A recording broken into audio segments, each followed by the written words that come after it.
G'day, my name is Christopher Saunders.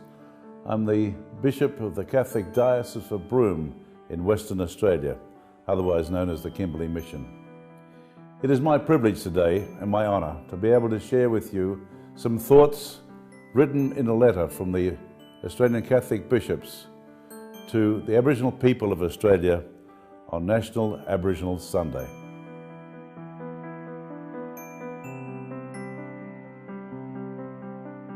The decision of the Holy Father, Pope Francis, to have inscribed in the general Roman calendar this year the memorial of Mary as the Mother of the Church was well received in Christian circles.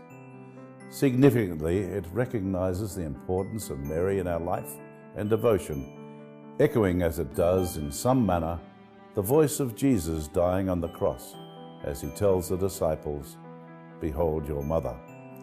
Further, just as the disciples of Christ were bound to his mother, so the faithful have found in Mary one who has her maternal mission to carry out for our benefit. For this we shall be ever grateful, anxious to plant our life firmly on the three great realities: the cross, the Eucharist, and the Mother of God.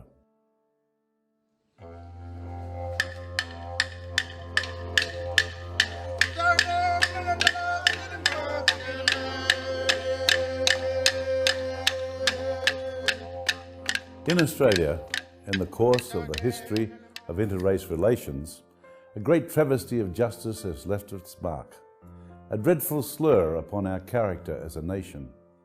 This burden of grief is borne still by many of our First Nation peoples, and was made possible by acts of Parliament and the practices of governments.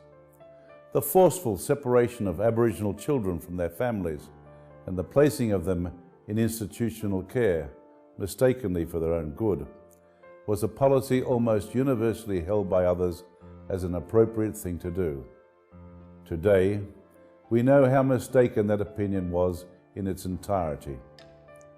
By way of contrast, the National Apology, published just 10 years ago, has acknowledged the need for change in order that the healing of our nation might begin, while the injustices perpetrated in the past must never happen again. One cannot help but be saddened by the countless stories of mothers sorrowing for their children, taken from them, never to be seen again. The story of Margie comes to mind, who has a childhood memory of being driven off in a truck by a policeman while her mother lies in tears on the road behind. Or Tilly, who as an adult went searching through records in government departments for information on her estranged mother, and then eventually discovered the elderly woman in an aged care home, suffering from advanced Alzheimer's disease. The societal upheaval and social dislocation wrought by the hideous stolen generation policies continues as an intergenerational problem, affecting still the well-being of Aboriginal and Torres Strait Islander peoples. So too has the effects of blatant racism, practiced since the earliest days of European settlement, taken its toll on the vitality and self-worth of Australia's First Nations peoples. The enslavement of Aboriginal people by the pastoral and pearling industries is well known, as is the wholesale occupation of their lands and their banishment from traditional country. The burdens borne by Indigenous people since the beginning of colonial times has been nothing less than a pitiful disgrace that weighs heavily upon the moral responsibility of this nation to do better.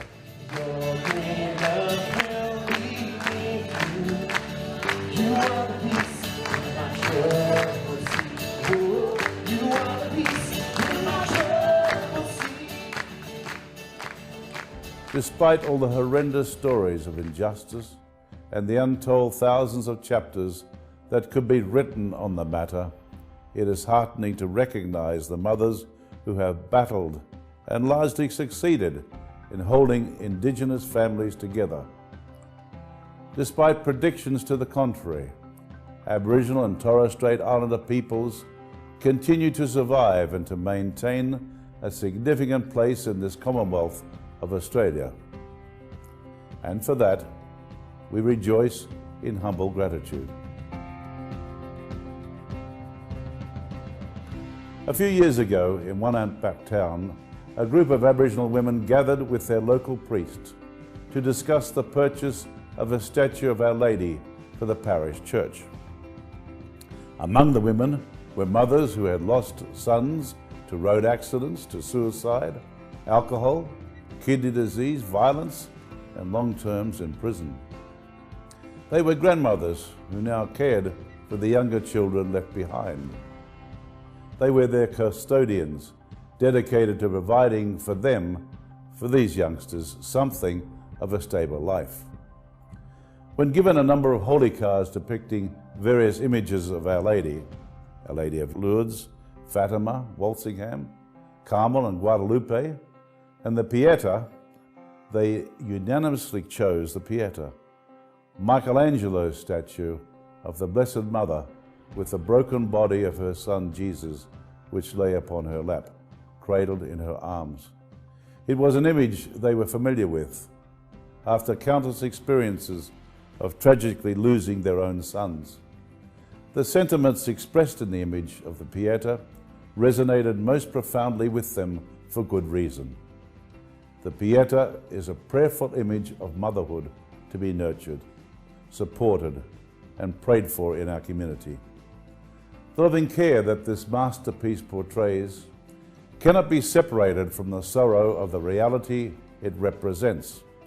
And yet mothers, like Mary, the Mother of the Church, in their maternal mission, assist others to rise above the tragedies and tribulations of life in the knowledge that greater moments await us, when in hope and in faith we are brought out of darkness into His own wonderful light.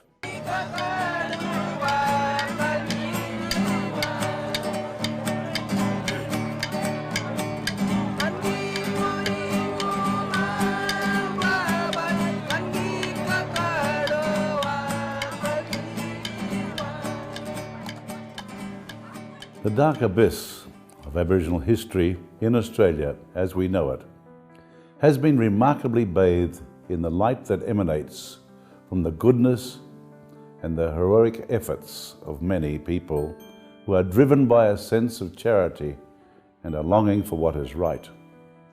Most notably among these people are numerous mothers in Indigenous communities throughout the land, whose love and whose determination have achieved inspirational things for themselves and their families. In prayerful thanksgiving, we salute them and commend them to Almighty God and to the care of Mary, the Mother of the Church, who has steadfastly lived the Beatitudes of Jesus. May these mothers continue to emulate Mother Mary in what they say and in what they do. In the words of the Holy Father, Pope Francis, she is that woman who rejoiced in the presence of God, who treasured everything in her heart, and who let herself be pierced by the sword. Mary is the saint among the saints, blessed above all others. She teaches us the way of holiness, and she walks ever at our side.